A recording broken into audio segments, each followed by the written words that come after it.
What is up, guys? Welcome back to Over the Underrated, in which we go over movies from the past that don't get the recognition they quite deserve. Today, with me, I have a jack of all trades who you may know best as Adam Green in Holliston, Adam Green in Digging Up the Marrow, but today we know him best as the director of Hatchet, Hatchet 2, Hatchet 3, and Victor Crowley. Mr. Adam Green, how are you? Great. Thanks for having me. Oh, thank you so much for being here. So, I know you started off with the critically acclaimed movie Stone Cold Crazy. And was that when you first knew that you wanted to be a horror director specifically? Holy shit, that's a deep cut. I don't mess around. I don't mess around. Uh, I think I knew I wanted to be a filmmaker after I saw E.T. for the second time. Um, I was 8, I believe, and we didn't really have a ton of money growing up, and so I didn't get to see a lot of movies each summer. Like I was lucky if I got to go twice, and I saw E.T. at the beginning of the summer, and I was so um I guess I was just so taken aback by the fact that I knew it wasn't real. ET didn't even look real, but yet myself and the whole audience was crying at the end of the movie. And I became like fixated on that. Like, how did they do that? And so when I was able to go see a second movie at the end of the summer, I'm like, I want to see that again. And my parents were like, why don't you see something else? You already saw that one. I'm like, I have to see it again. And that was when I'm like, I need to learn how they did this. Like, this is what I want to do. And in some ways, it was great to know at 8 years old, like what you want to do. But why this? Like, why couldn't it have been like, I want to be a dentist or a lawyer? So yeah, but it also kind of didn't ruin movies for me. But everything I saw from that point on, I was thinking about the script, the score, the effects, like how did they do it? Which I also think is why my parents were willing to let me watch so many horror movies, because I was trying to figure out the magic behind it and I knew it wasn't real. So I think that's why they didn't have a problem with like a 10-year-old watching The Thing and things like that. But yeah, as soon as I could get my hands on a camera, it was my uncle's camera. I don't remember what it was called. It had like the mini tapes that you would then put inside this like empty VHS that would stretch it out so you could then play it in your VCR. It was one of those cameras, but I started making these movies in high school called Stone Cold Crazy, which I mean, I don't even want to lie and say I was cool enough to know that that was a Queen song. I just knew the Metallica cover, and that's why we called it that. And it was about a killer hand. And I would just chase my friends with the camera and my hand in front of the lens. And then you had to do all the editing in the camera. So the hand would like touch you and then it would cut and it would just be your clothes left because your body would disappear. They were awful. But I think I made like 9 of them. Oh And wow, you don't mess around with sequels. well, they were like 10 minutes long and basically unwatchable to anybody except myself and my friends. But after that, like I guess the first real thing, real in quotes, um, I was lucky enough that my high school had a communications class for seniors, and only like 10 or 12 kids got into it. And so when I was a freshman, I found that teacher and I was like, I need to get into the class as a junior. And he's like, it's only for seniors. I'm like, I have to get in as a junior. And he's like, why? I'm like, because I'm going to teach it as a senior. And I don't know where the balls came from back then, but I think that naivety and that fearlessness is such a good thing when you're younger. Because if you really knew how fucked the industry is and how hard it is, it would disenchant a lot more people. But the assignment in that class was to make a music video to I Get By with a Little Help from My Friends. And every video is the same. It's just people would go and film their friends dancing and hugging. And it was just to learn how to edit, really. And we shot on 3/4 inch tape with like the deck on the side and everything's out of focus. It was awful. But I did Master of Puppets instead. And I just remember when it finished, it was just silence. And like I had one of my friends like stealing money from his mother so he could buy drugs and then overdosing, and there's maggots on his arms and he's tearing his skin off. And like um anyway, they showed that video for the next like 10 years, I guess, afterwards, where Oh after the wow. class would show theirs, the teacher would be like, Now you got to see what this one dude did in 1992. And then I fully had the bug, and it was like, all right, this is definitely what I'm going to do.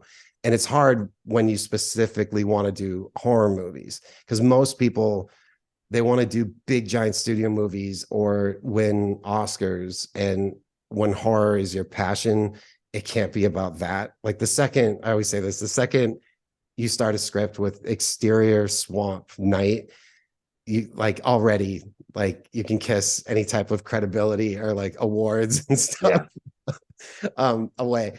But yeah, going to film school and admitting I want to make horror movies. I love Sam Raimi, I love John Carpenter. The other kids really look down on me for sure.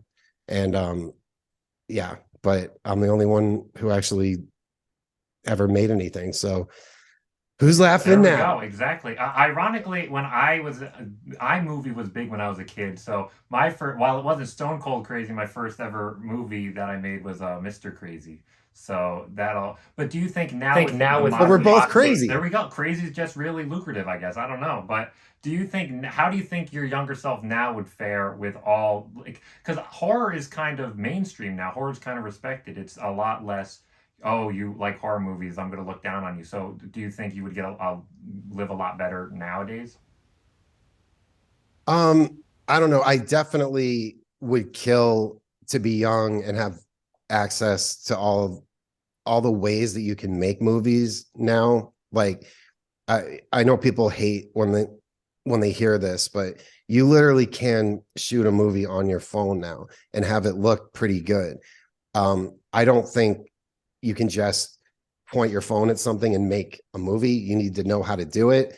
And especially in post, you need to know the right filters and the right ways to make it look cinematic.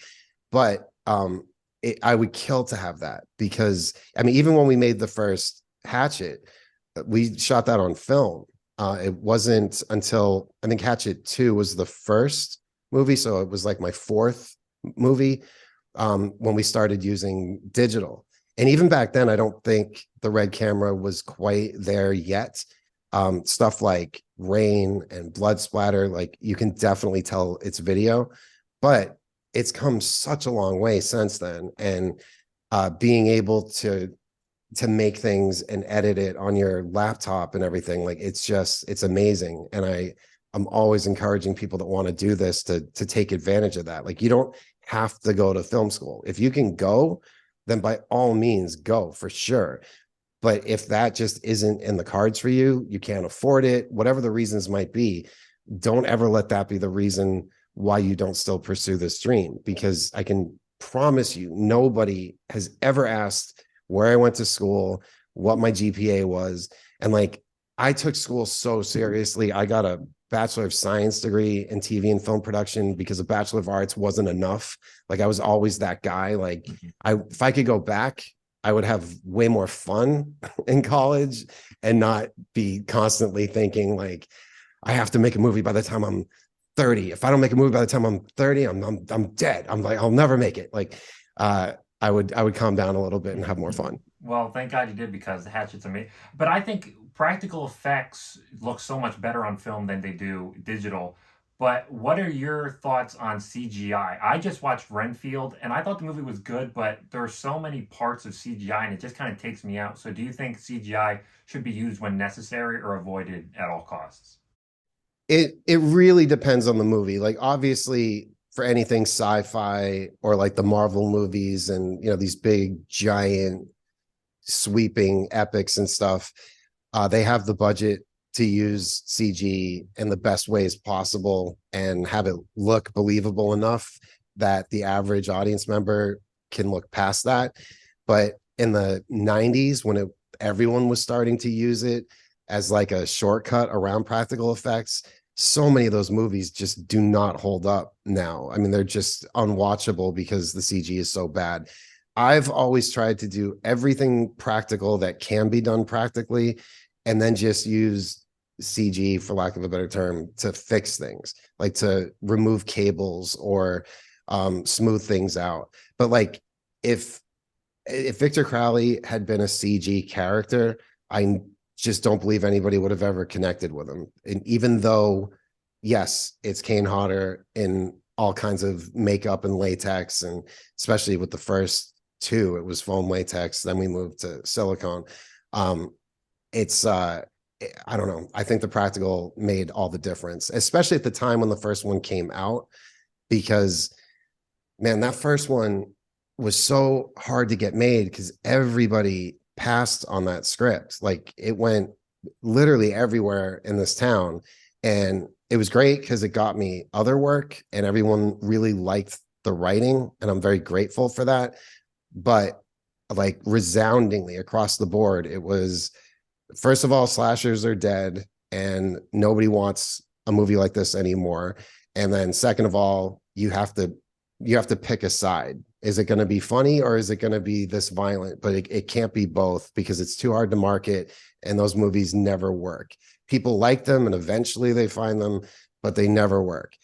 And I was like, those are everything, every reason you just gave for why you're not making this is exactly why it begs to be made. And I'm telling you, there's other people out there like me that are dying for something like this again, especially because if you think back to like the mid 2000s, it was mainly, well, remakes, but also torture porn, which I have no problem with for the most part. It's not my thing, but there was no fun. There was no fantasy anymore. We didn't have any like iconic killers. And Right. I just wanted an awesome villain with a cool backstory and then just to have fun again. And thankfully, people felt the same way and it became what it became. But it was not easy. And whenever I'm discussing those early days, people are always like, if you knew how hard it was going to be, would you have still done it? And I'd like to think I would have, but I don't know. The audience really only sees the high points and not the low points or how low they get. But now looking back, I certainly wouldn't change a thing. Yeah, and the 2000s is kind of known as the era where horror was just kind of shitty, for a lack of a better term. But it was either the Hostel. I still think is one of this. I don't know what it is about it, but I still think that's one of the scariest movies I've ever seen. The concept, it's fucking brilliant. It is such a nightmarish idea. Yeah, And then Eli, like, he's got such a distinct voice. Anything he does, when it's an Eli Roth thing. And it was especially coming off of Cabin Fever. That was like, it was perfect because Cabin Fever was really big and he had people like Peter Jackson and Tarantino who thought it was so great. And then it's like, all right, so now what are you going to do? Like, don't repeat yourself. But what's that next step going to be if people are already starting to look at you as like a new master of horror? right. And then to come out swinging with Hostel was just fucking awesome, which is why I never want to bag on torture porn. Same thing with the original Saw. I don't think the original Saw was torture porn. It's really Saw 2 that starts becoming the torture porn. But again, Saw 2, I think I don't want to say better, but I think it's very comparable to the original one, and I think that one's torture porn. So it has a bad connotation, but I don't necessarily think torture porn's bad. Yeah, it was really the knockoffs of those two films that left a little bit of like a bad taste in my mouth. I don't gravitate towards stuff that's mean-spirited, and I don't, as a storyteller, I don't like to just punish my audience and make them feel terrible and then leave the theater feeling even worse than they did when they came in. I appreciate that movies exist that do that, and sometimes that is what we need. But I like that most people, the fact that my audience is willing to switch gears with me and stick with me on that stuff, that they trust they're going to get a certain kind of thing when it's an Adam Green movie. And even if it isn't Hatchet or it isn't serious like Spiral, or it's not sitcom-y like Holliston, but like Holliston was the best example of that, because all of us, including myself, I'm like, is this where I lose everyone? Like doing a sitcom, are people going to be like, what the like? But that was the whole reason I came to Hollywood, was for that show. Like that was always the dream. and it took 13 years and it so many times that it was almost going to happen. And it was obviously heartbreaking every time it didn't. But when it did happen, it happened exactly like it should have, with exactly the right people.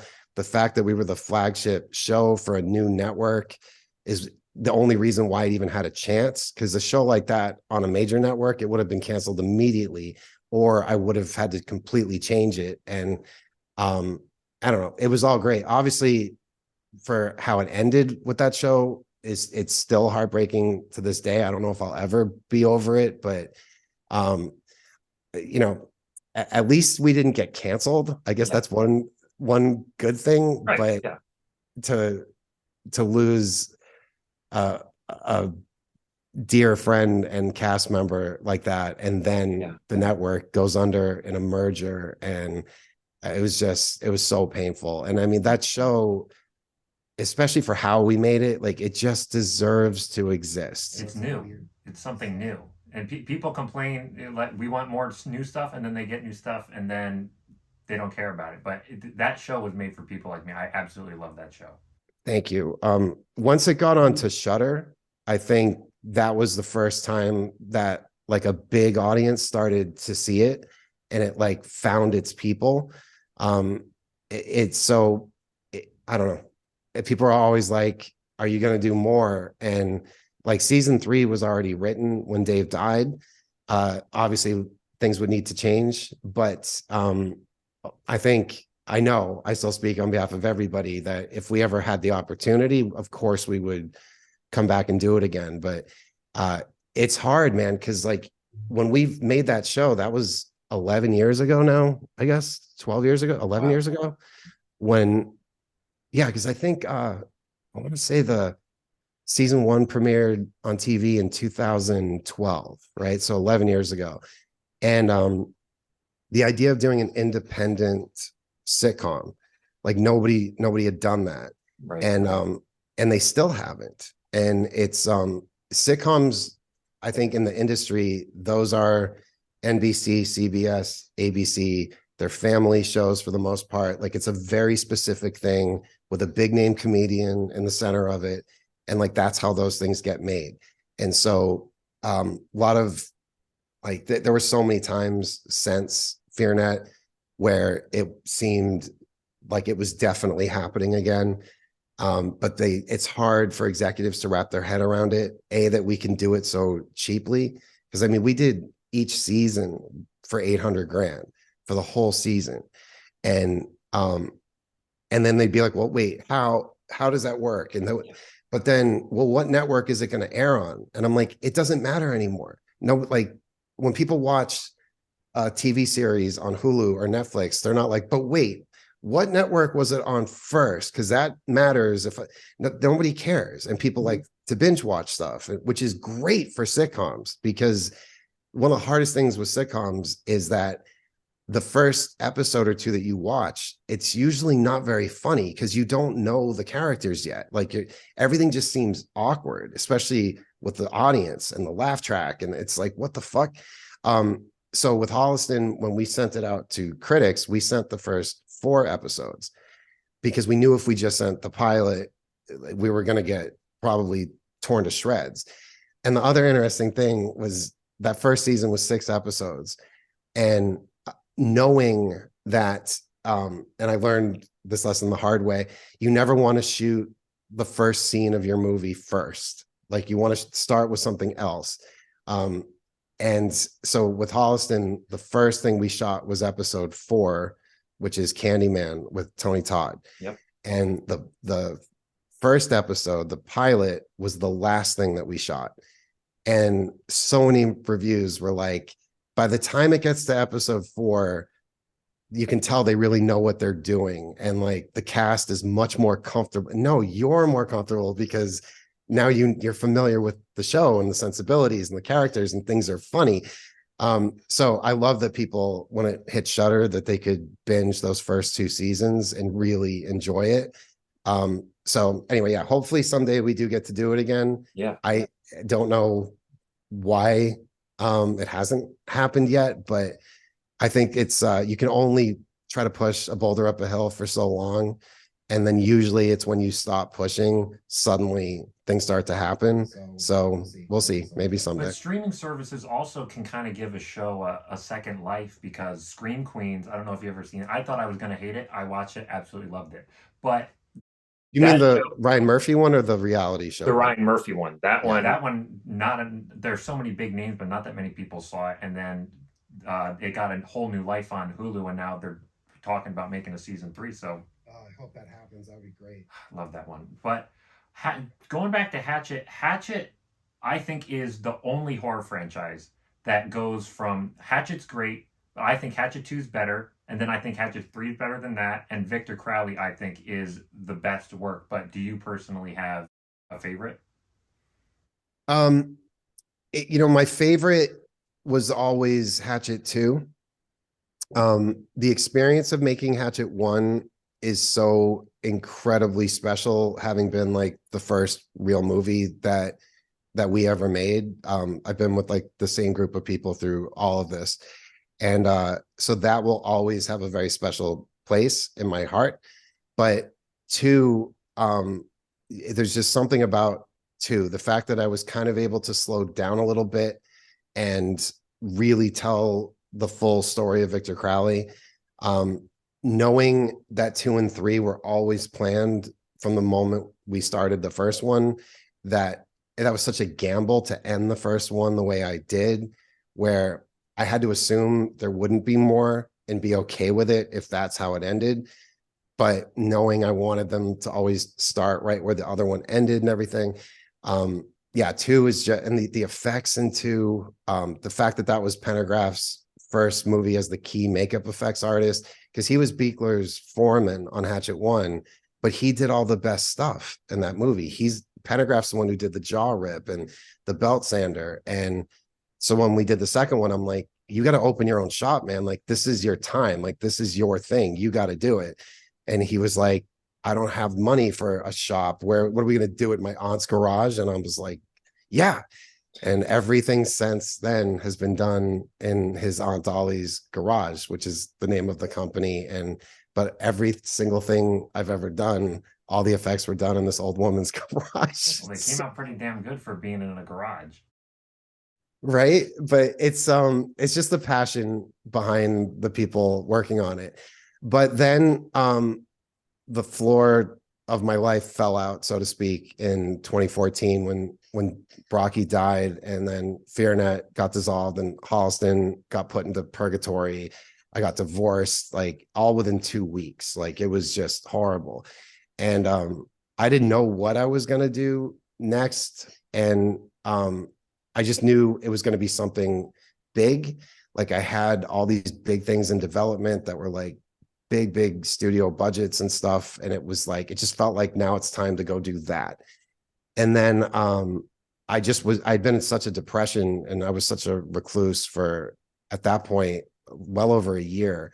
And I ended up hosting George Romero's panel at Rock and Shock in Boston. And he gave me this like pep talk afterwards, which to him was probably like nothing. But it was such a pivotal moment. And that was what made me realize, like, I do still have more Victor Crowley in me, and I need to make another one. And when I first started calling everybody, because we did that one completely in secret, which was, I think, part of what has now made that one my favorite. The fact that we pulled that off, the fact that it was just us making this thing and nobody knew what we were doing, made it really special. But when I first started calling everyone saying, hey, I just wrote another Hatchet movie, they were angry. They were like, fuck, no, why? No more. No, we can't do anymore. And then as they read it, I one by one, I'd hear back from people like, yeah, we got to do this. We have to do this. Kane was the only one who was super excited from the moment I called. He was like, finally. Yeah, that one might be my favorite now. But it's hard to tell. I usually say you got to give it 7 years before you can watch a movie that you made and see what the audience sees, because normally all you do is tear it apart because you know what you meant and what you wanted, but then that's just not the resources that you had. And that fourth one, the budget was about 400 grand and we had to make it in 11 days. And you just can't make a movie like that in that time and on that budget and have it be good. You just can't. And I know right now someone will be like, oh, but what about this one? They didn't do it like what we had to do. And there are movies that have been made for less than 400 grand that are excellent films, but they also shot for however many days they needed because it was so independent. Anyway, it's a miracle that movie turned out as well as it did. And the fact that I got to tour with it, which that's sort of the model that I intend to do now with every indie thing I do. I tested it out with Digging Up the Marrow, and then with Victor Crowley, like saw that it really works. But to actually travel with the movie from city to city and make it an event for the fans, that is such a great way to do a theatrical release. And being able to see an audience in each city experience the movie and respond to it. Normally you just get like a weekend where maybe you can go to a screening or two, or maybe there was a festival run, but to get however many nights it was like 50 nights or something, maybe, that was just incredible. And now I look at that movie with the joy that the audience had, rather than, fuck, it was supposed to be like this, or we would have done this, but we didn't have any time. Like, there was one night on that movie where the sides that you get at the beginning of each day, that's what you're shooting. We were shooting in the summertime. And so we only had like 8.5 hours of darkness to start with. So we weren't even shooting full days. And the sides were 31 and 5/8 pages. And everybody, when they got handed the sides, they were like, oh, no, like you gave me the whole script. Like, what? I just need tonight's sides. And it's like, that's what you have to get done tonight. And I don't know how we did it. And I'll never do that again. I just won't. None of us will. We're just, it was awful. But that audience experience, oh my God, did that make it worth it? Especially that it worked, keeping it a secret. And the way we unveiled it was that we did a 10th anniversary screening of the original Hatchet here in Hollywood. And right up until the moment we started the movie, I was so scared that somebody was going to spill it. And then even just for that audience in the theater, if 10 minutes before it started, it had been put on Twitter that like there was a secret Hatchet movie made, like that would have ruined it. And so it was just so tense leading up to that moment. But to get to surprise everybody like that, which there's a special feature on the Blu-ray where you can see it. And I think it was live on Facebook as well, like when it happened. But that was I don't know how to ever top that. And I can assure everybody that's not going to be the thing now, where I just keep making secret Hatchet movies or anything like that, because I don't think we could pull it off again. But that, I think those are the reasons why that one's my favorite. It's also the most personal. I think anyone who knows anything about me, it's not hard to see how deeply personal that movie was for me. But there were things in that movie too that I didn't even realize until seeing it with an audience. Like, I knew it was sad that Tiffany Shepard's character dies, and I tried to do different things with that movie, like keeping them contained in the plane, because we've seen the swamp a million times. I didn't want to keep making the same exact movie.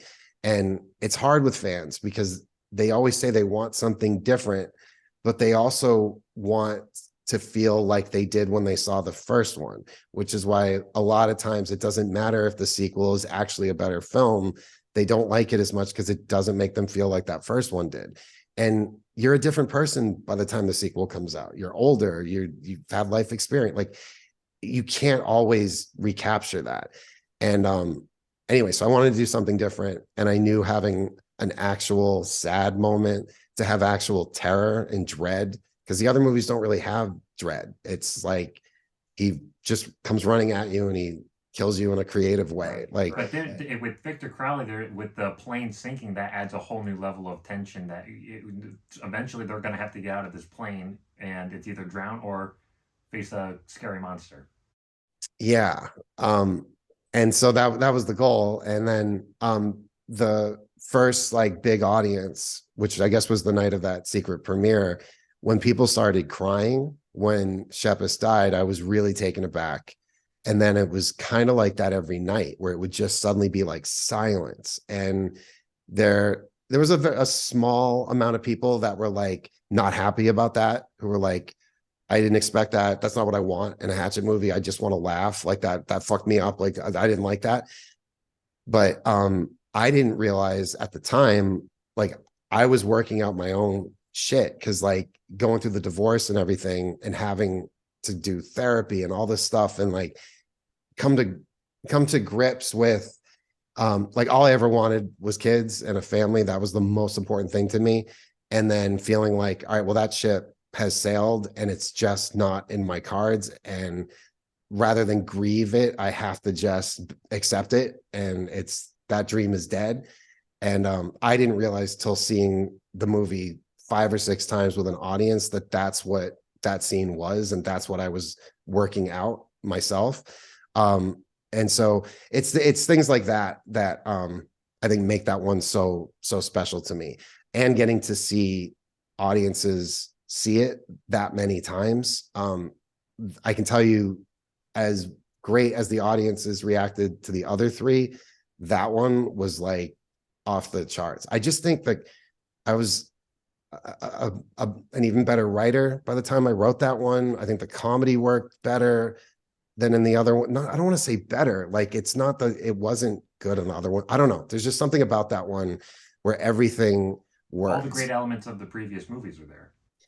Yeah, I think also being able to continue the story, but also start over in a way with and that was why I held Mary Beth back in that one, even though I knew at the end of the movie I was going to show she's still alive. And I think it worked, where a lot of people just sort of accepted, okay, so I guess she's just not in this. And because I never answered the question, did she live or die at the end of 3? Yeah. Which is why we cut back to that like last gasp. And then for years, it was so interesting how people interpreted that. Was that her death gasp? And that was me saying, there's no question, she's dead. But there was a whole group of people who thought that Victor Crowley jumped into her body in that moment. And like, normally I never say something's right or wrong, because I like people to use their imaginations, but that is not what happened. And you're so wrong. You heard it here, folks. But by kind of benching that character for a movie, it gave me the chance to continue the story, but continue it in a new way. And should there ever be more, Mary Beth will definitely be back and be a big part of it. There's no plan right now to make more. I think maybe if the pandemic hadn't happened and fucked so many things up, maybe by now we'd be talking about doing another one. But I just need to go do other stuff. And unfortunately, though, everything I was in the middle of working on when the pandemic hit, the pandemic just wiped it all out. So it's a fresh slate in a number of ways. And now things are getting moving again. And now we're about to have a strike that, if it really does happen on May 1st, the industry might be shut down for the rest of the year. So it's a scary time and super inconvenient time. Although, when is it ever convenient to have the plague or a strike? That's fair. Well, thank you so much for joining me today. Unfortunately, we're almost out of time. Did I even answer any of your actual questions? You Like this always answered- happens. I just start You talking. gave me your life story. That's what I wanted. I feel like I know more about you than I do myself. And that's exactly what I wanted from this. So thank you so much. All I'm Well, gonna thank let you you for off having with, me. if Hatchet 5 ever comes out, you know my ass will be in that seat. That's what I'll leave you off with. Thank you so much. Thank you. All right. Take care.